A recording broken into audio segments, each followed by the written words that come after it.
nhiều lượt xem. Và còn thiếu ai nữa nhỉ? Hình như là thiếu bạn Đức Anh Channel. Bạn Đức Anh bảo mình là cuối video bạn ấy sẽ xuất hiện để mình giới thiệu một cái đồ mà bạn nam rất thích. Và bây giờ bạn ấy bảo mình sẽ giới thiệu đồ mà bạn nữ thích. Và bây giờ mình vô phần chính nha. Bây giờ mình sẽ giới thiệu slime cho nha. Nhưng nó không được rửa ai. Mình đang cố nó không được rửa. nhanh nhất.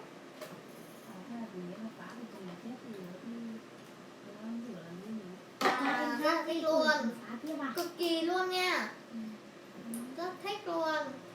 Nhưng mà sao nhỏ nữa nhỉ? Nhỏ hơn cái chai luôn. Bây giờ mình sẽ chơi một chút xíu xong chuyển sang slime này nha.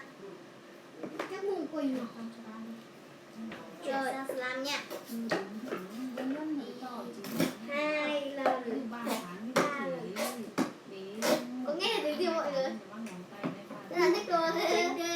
Nghe rất là sướng ta. Bây giờ mình sẽ lấy slime này ra. Bác nhìn ngón út rồi đi. Wow, trời.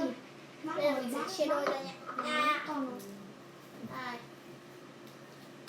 Lúc xưa mình để con Thơm mùi nho luôn này. Tôi kiểu một sữa nho ấy. Ngửi cả này có thích luôn ý.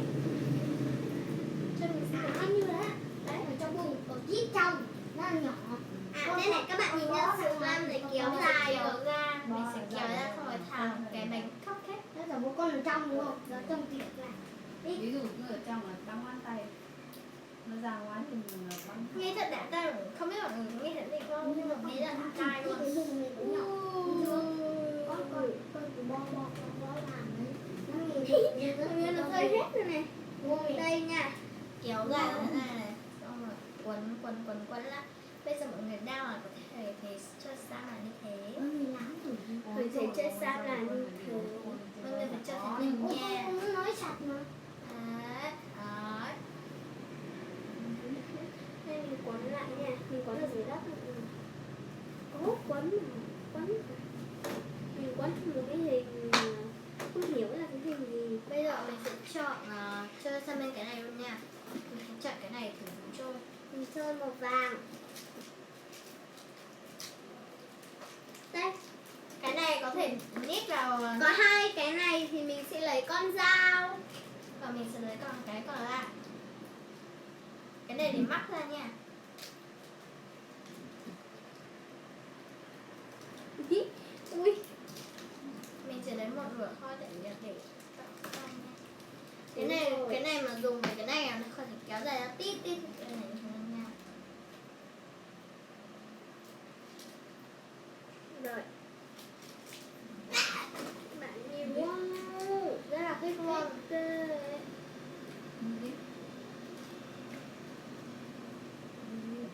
Mọi người nhìn này, cái này nó bắt đầu như là kiểu như thế nào ra. Nó rất là thích luôn. Nhìn được. Bây giờ thì cũng đã muộn rồi, bọn mình cũng phải gọi đưa anh channel ra nhỉ. Đợi mình chút nha. Bây giờ mình sẽ thử gọi đưa channel ra đây và mình phải cất cái này đã chứ. Bởi vì bạn Đức Anh channel là bạn ấy giới thiệu một cái gì đó, không phải là giới thiệu slime. Và bạn ấy phải chuẩn bị chứ nhở.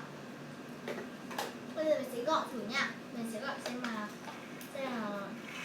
mình đếm 1, 2, 3. Mọi người cùng gọi nha. 1, 2, 3. Đức Anh channel ơi. Sao tự nhiên lại có một chiếc xe nhỉ? Ha. Đức Anh channel đâu rồi ta mà lại có chiếc xe nhỉ? Chiếc xe đã đi mất rồi. Không biết Đức Anh channel bây giờ thì bọn mình sẽ chào tạm mọi người và đến từ của Đức Anh channel mình sẽ bây giờ bọn mình sẽ đi ra ngoài, nhưng mà mình sẽ để đây cái đã nhá. Bây giờ mình sẽ đi ra ngoài nhá. Đây, dọn vào chỗ này đấy. Rồi mình sẽ bắt đầu. Đấy các bạn nha. Bây giờ mình sẽ bye mọi người nha. Bye.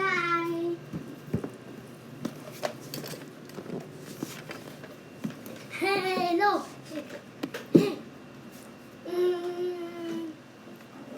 Sao rồi hôm nay mình sẽ review cái chiếc ô tô. Đây.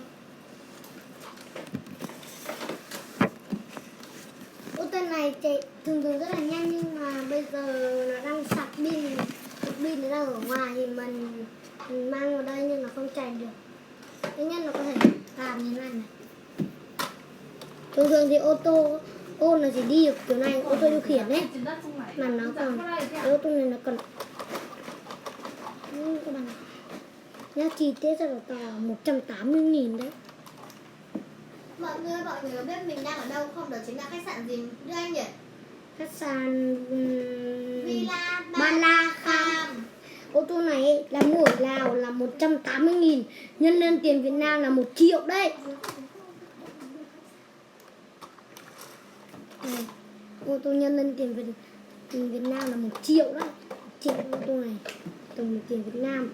Tiền Lào thì là 180.000, nhân lên là thành 1 triệu tiền Việt Nam đấy.